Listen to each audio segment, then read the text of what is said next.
அஸ்ஸலாமு அலைக்கும். நபி ஸல்லல்லாஹு அலைஹி வஸல்லம் அவர்கள் கூறினார்கள், ஒரு விலங்கு எப்படி முழு வளர்ச்சி பெற்ற விலங்கை பெற்றெடுக்கிறதோ அவ்வாறே எல்லா குழந்தைகளுமே இயற்கையான மார்க்கத்தில்தான் பிறக்கின்றன.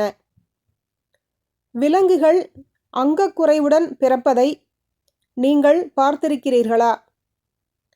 முழுமையான விலங்கை அங்க சேதப்படுத்துவதைப் போன்று பெற்றோர்கள்தான் குழந்தைகளை இயற்கையான மார்க்கத்தை விட்டு திருப்பி யூதர்களாகவோ கிறிஸ்தவர்களாகவோ அக்னி ஆராதனையாளர்களாகவோ ஆக்கிவிடுகின்றனர். இதை அபூ ஹுரைரா ரலியல்லாஹு அன்ஹு அவர்கள் அறிவிக்கிறார்கள்.